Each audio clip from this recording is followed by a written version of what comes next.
வாழ்க வளமுடன். இப்போ வந்து நம்ம எதை பற்றி பேச போகிறோம்னு பார்த்தீங்கன்னா, இருமல், தும்மல், சளி, நெஞ்சு சளி, அதாவது தொண்டை வந்து அடைக்கும், சளி வந்து தொண்டை வந்து அடைக்கி, இதையெல்லாம் எப்படி வந்து இந்த சளியை வந்து சரியாக்கலாம், நம்மளுக்கு இயற்கையிலே கிடைக்கக்கூடிய மூலிகையை வச்சு எப்படி சரி பண்ணலாம் அப்படின்னு பார்ப்போம் வாங்க.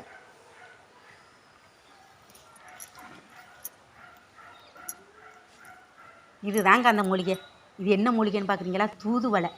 இந்த தூதுவளை வந்து நம்ம வந்து இந்த இலைய ஒரு இலையாக கிள்ளணும். கிள்ளி நல்லா சுத்தமாக கழுவி விடணும். கழுவி விட்டு நல்லா ஒரு குத்தி இலைக்கு பறிக்கணும். பறித்து நல்லா சுத்தமாக கழுவி விட்டு இது கூட என்னென்ன வைக்கணும்னு பார்த்தீங்கன்னா, பூண்டு, பெருங்காயம், பட்டை மிளகாய், ஒரு 3 பட்டை மிளகாய் எல்லாத்தையும் நல்லெண்ணெயில் விட்டு நல்லா செக்கு எண்ணெய் இறக்கணும். அதில் விட்டு நல்லா வதக்கணும். வதக்கி இதை வந்து அம்மியில் வச்சு அரைச்சாலும் தான், நீங்கள் மிக்சியில் வச்சு அரைச்சாலும் தான். அரைச்சி சுட சுட சாதத்தை வடித்து அந்த சாதத்தில் போட்டு நல்லா கலரி அப்படியே 3 உருண்டை, ஒரு நாளைக்கு 3 உருண்டை சாப்பிட்டிங்கன்னா, தொடர்ந்து சாப்பிடணும். தொடர்ந்து அதே மாதிரி சாப்பிட்டுருந்தீங்கன்னா அந்த நெஞ்சு சளி, தலைப்பாரம், மூக்கு அடைப்பு, அந்த தொண்டையில் சளி வந்து அடைக்குது பார்த்தீங்களா, இது எல்லாம் வந்து முற்றிலும் குணமாயிடும்.